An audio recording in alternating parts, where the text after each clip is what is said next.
Nasema hivi, Ndiyo. Yupo Yesu aliyowavusha wana wa Israeli bahari ya Shamu. Haleluya. Biblia inasema wakafika Musa na wana wa Israeli wakalia wamekwama. Haleluya. Hivi unavyozungumzia kukwama, watu wengi wamekwama. Na wajui wengine kama wamekwama. Haleluya. Unajua sio kitu cha kawaida. Miaka inazidi kwenda, upo kwenye huduma, upo pale pale. Manake wewe umekwama. Haleluya. Biblia inasema Mungu alifunulia Musa njia zake, wana wa Israeli matendo. Haleluya. Musa aliona njia. Aliona njia kwa kitu gani? Aliona njia kwa sababu ya masikio ya ndani. Haleluya. Hakuna njia ya kiroho utaiona kama masikio ya ndani iko shida. Hakuna njia ya kiroho utaiona kama masikio ya ndani hayasikii. Haleluya. Ninapozungumzia masikio ya ndani nazungumzia kitu gani? Biblia inasema kwenye kitabu cha Ufunuo 3:13, yeye aliye na sikio asikie neno ambalo Roho huyaambia makanisa. Haleluya. Hakuna hatua ya kiroho utapiga kama sikio la ndani alisikii. Utasema mtumishi unaniambia kitu gani?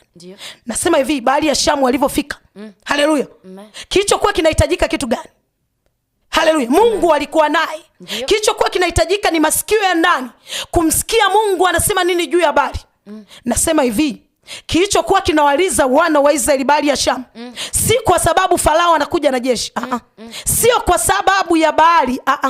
Kwa sababu hawaioni njia kwenye bahari. Haleluya. Kitendo cha tatizo ulilonalo kupata majibu, hakuna sababu ya kuendelea kulia. Kitendo cha kuona njia ya wewe kufanikiwa kwenye kazi, huwezi kuendelea kulia juu ya kazi. Unalia juu ya kazi kwa sababu huoni njia ya wewe kufanikiwa kwenye hiyo kazi. Haleluya. Haleluya. Bado hujanielewa. Nasema hivi kwamba wana wa Israeli, Biblia inasema Goliati alikuwa tishio. Haleluya. Alivyokuwa tishio, mfalme Sauli pamoja na wana wa Israeli wakawa wanalia, wanapata shida juu ya Goliati. Haleluya. Biblia inasema alivyotokea Daudi, haleluya, na Mungu akamtumia kumwangusha Goliati. Okay, nataka nikuambie kitu gani kilichokuwa kinawaliza wana wa Israeli. Hofu iliyokuwepo kwa wana wa Israeli kwa sababu hawakuona njia ya kumwangusha Goliati. Haleluya. Kilichokuwa kinawatesa hofu, wanaogopa juu ya Goliati.